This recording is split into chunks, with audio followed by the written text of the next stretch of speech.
Je demande au président élu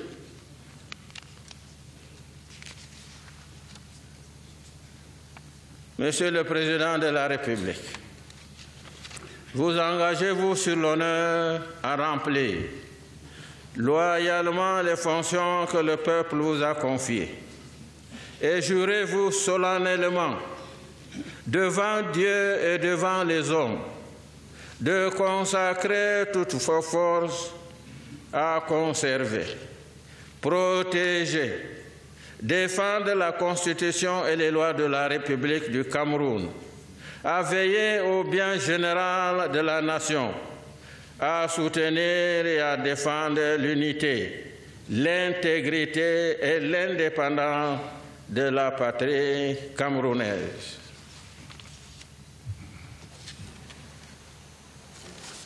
I do so swear.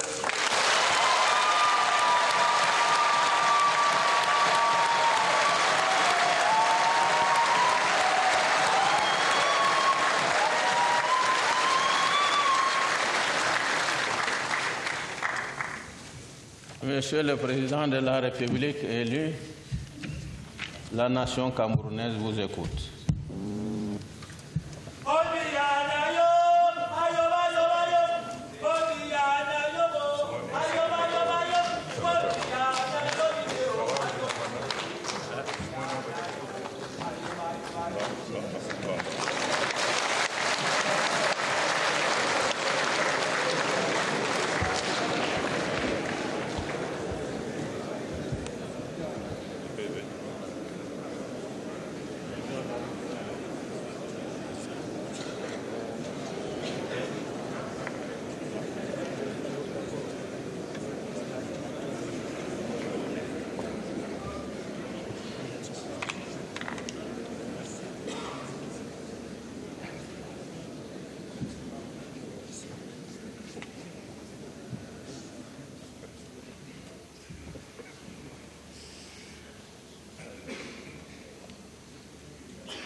Monsieur le Président de l'Assemblée nationale,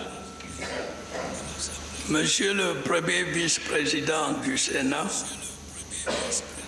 Monsieur le Président du Conseil constitutionnel, Monsieur le Premier Président de la Cour suprême, Mesdames et Messieurs les sénateurs, Mesdames et Messieurs les députés, Mesdames, Messieurs, chers compatriotes, qu'il me soit tout d'abord permis de remercier Monsieur le Président de l'Assemblée nationale pour ses paroles de bienvenue et ses encouragements au début de ce nouveau mandat. Je tiens à exprimer une fois encore devant vous ma reconnaissance au peuple camerounais de m'avoir renouvelé sa confiance. Celle-ci sera pour moi un soutien indispensable dans l'exercice des hautes responsabilités que j'aurai à assumer au cours des prochaines années. Le serment que je viens de prêter devant le peuple, selon les termes de l'article 7 de notre Constitution, en présence de ses représentants, revêt une haute valeur symbolique à un double titre. Il implique une fidélité absolue aux institutions de la République, à laquelle je ne saurais déroger.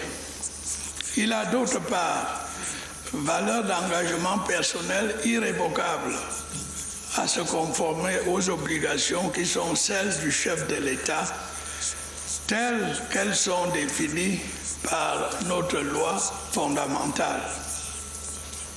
Comme par le passé, ce sont ces principes qui guideront mon action au service du peuple camerounais au cours du septennat des grandes opportunités qui s'ouvrent aujourd'hui. Mesdames, Messieurs, Avant d'en évoquer les perspectives, je souhaiterais que nous jetions ensemble un rapide regard en arrière, ce qui nous permettra de faire le point sur la situation présente. Le septennat qui vient de s'achever ne s'est pas écoulé comme un long fleuve tranquille.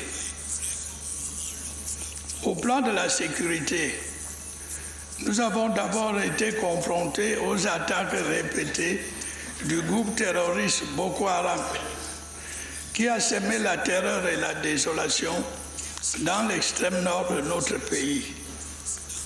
Nous avons fait face, de concert avec nos voisins et avec l'aide de nos partenaires traditionnels. Nos forces de défense et de sécurité, auxquelles je tiens ici à rendre un nouveau hommage, ont repoussé l'ennemi hors de nos frontières. Aujourd'hui, la situation est stabilisée, mais nous restons vigilants et déterminés. Par la suite, dans nos régions du nord-ouest et du sud-ouest, des forces négatives ont cru pouvoir profiter de revendications d'ordre corporatiste pour essayer de mettre en œuvre un projet de sécession.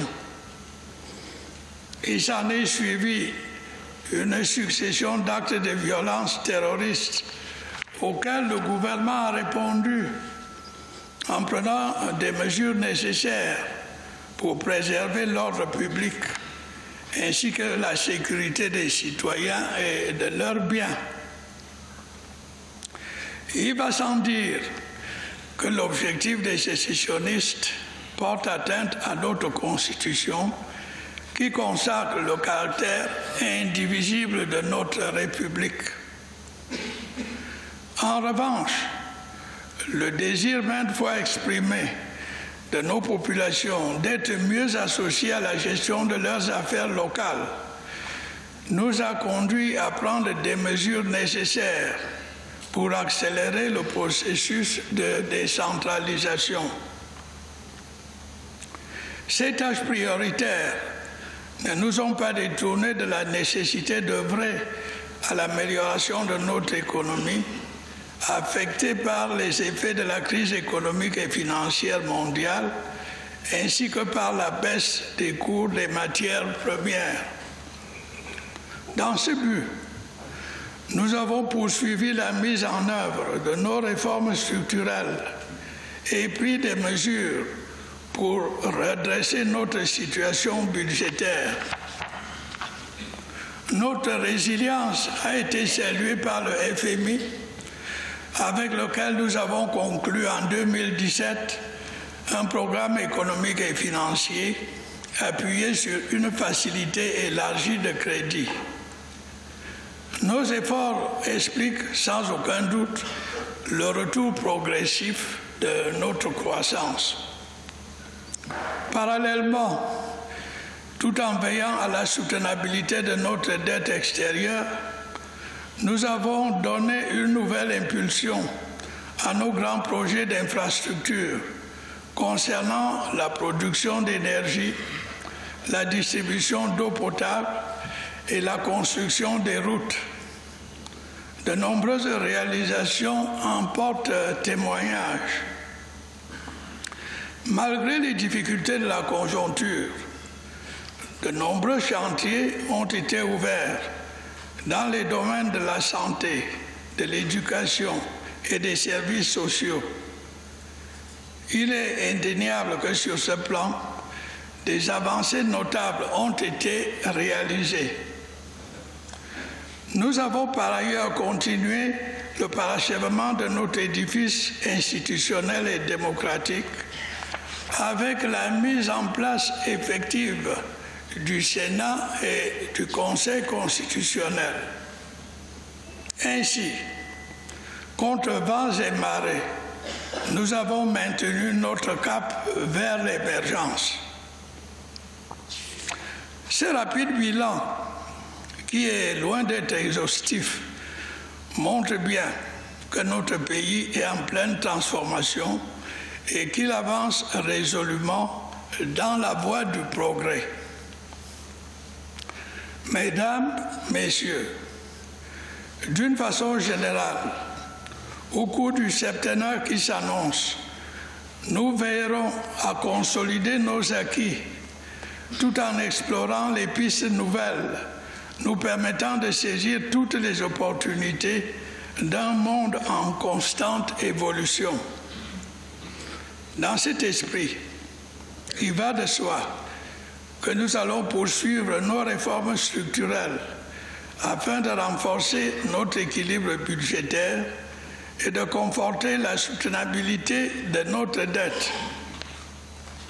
Des finances saines sont en effet la condition de l'attractivité d'une économie et donc de son aptitude à accueillir les investissements.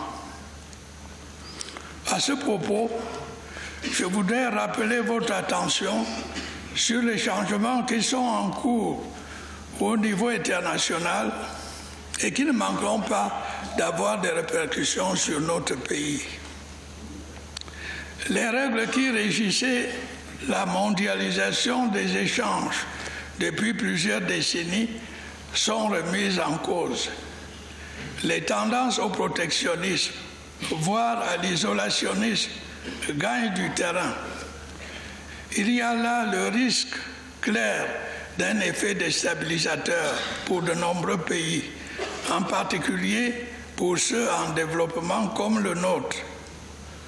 Nous allons de plus en plus subir les effets des changements climatiques qui impacteront la vie de nos concitoyens, notamment ceux du monde rural.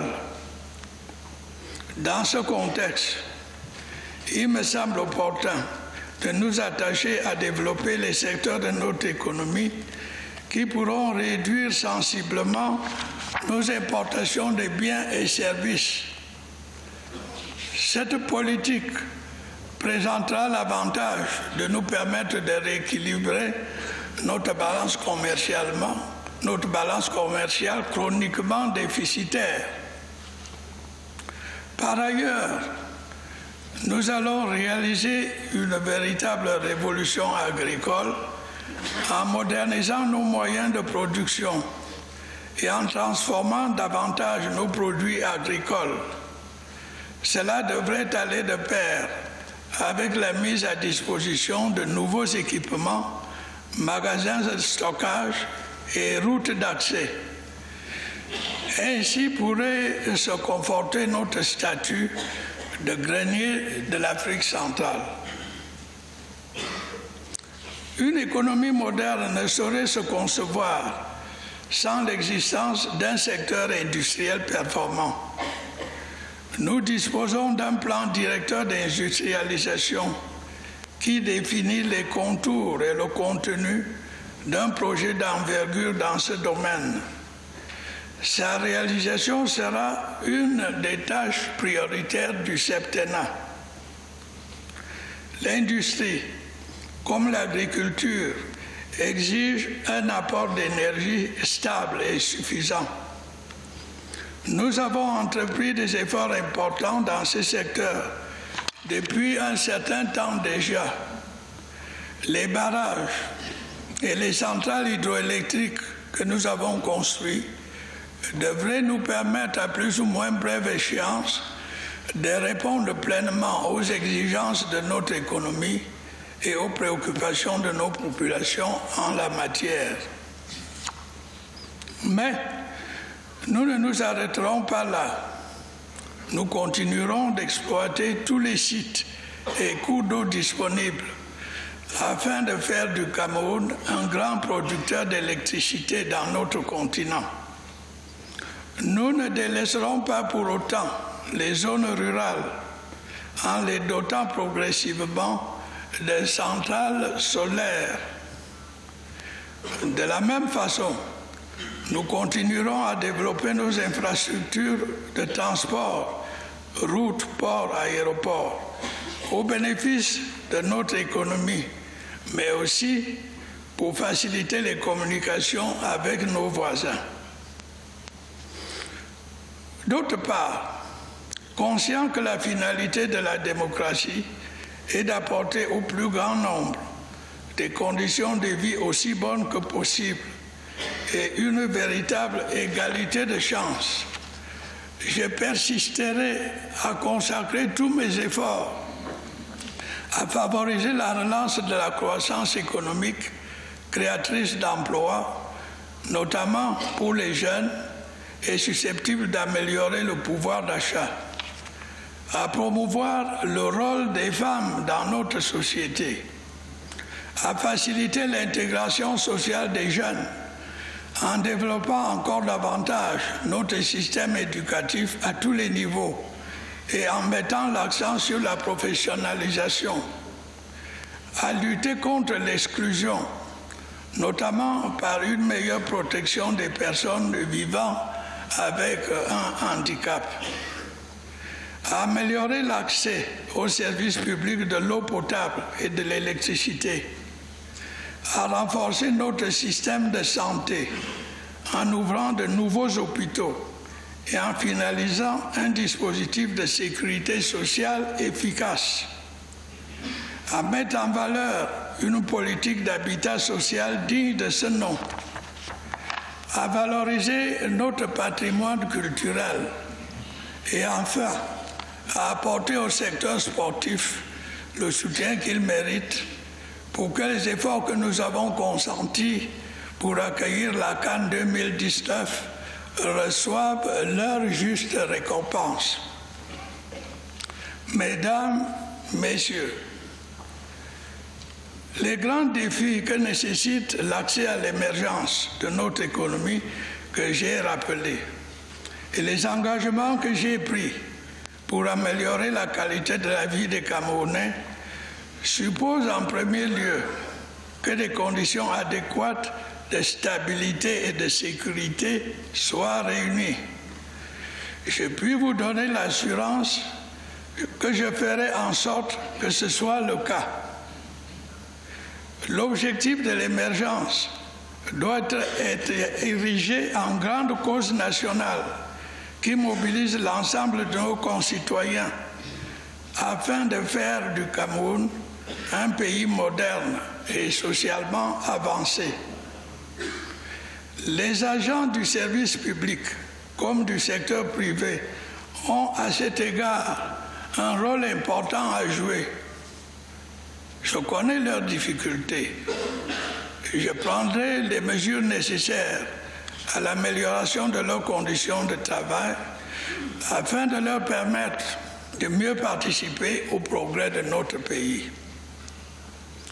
Avant de conclure, je veux souligner que je me suis attentivement penché sur les frustrations et les aspirations de la grande majorité de nos compatriotes du Nord-Ouest et du Sud-Ouest.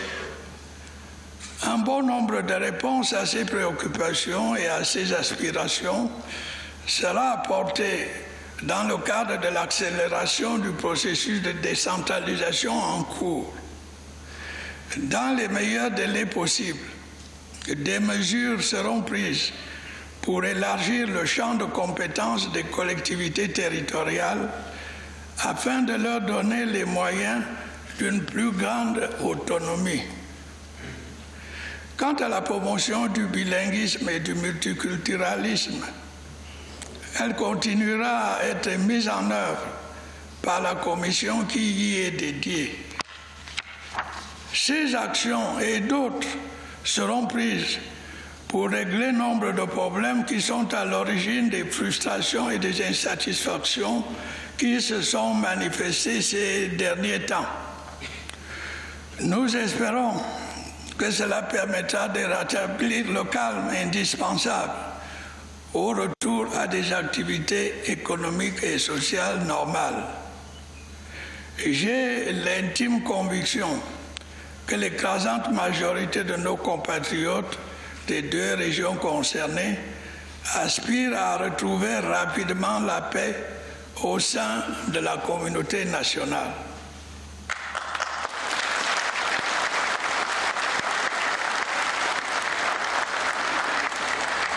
Malheureusement, nombre d'entre eux, en raison de la menace que les sécessionnistes continuent de faire peser sur cette partie de notre pays, n'ont pu exercer leur droit de vote à la récente élection présidentielle et donc exprimer ainsi leur attachement à notre unité nationale. Je leur demande de ne pas perdre espoir et d'accorder tout le soutien possible à l'action des autorités en vue du rétablissement de la paix. Ils savent mieux que personne ce que serait leur existence sous le joug d'extrémistes qui font régner la terreur et la désolation dans leur région depuis quelques mois.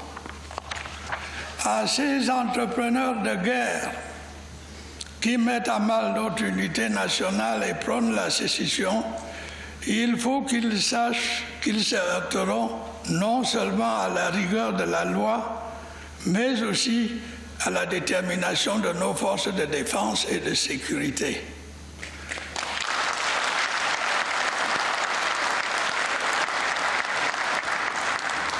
Je leur lance un appel à déposer les armes et à retrouver le droit chemin.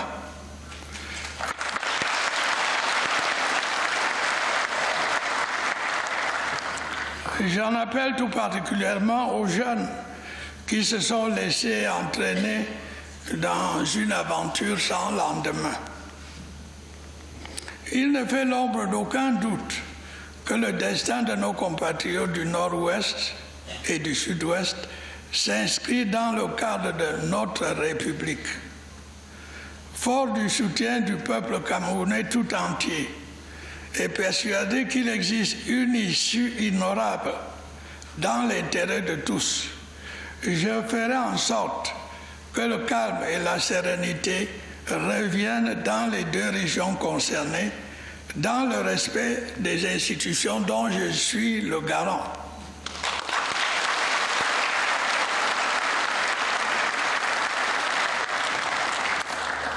Adressant maintenant à mes jeunes compatriotes, je voudrais vous dire de ne pas perdre espoir.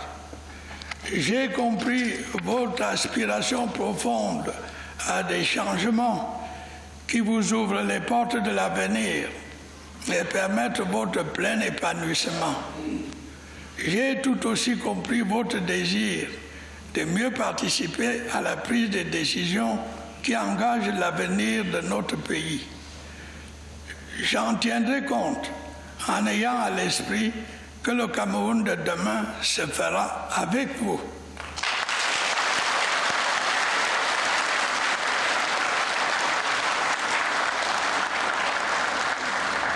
En étant unis, notre pays, fier de ses avancées démocratiques, économiques et sociales, s'engagera avec confiance dans le progrès et la modernité. C'est pourquoi je demande ici et maintenant au peuple camerounais dont je connais le patriotisme de m'aider à continuer dans la paix l'œuvre de construction nationale. Vive la République, vive le Cameroun.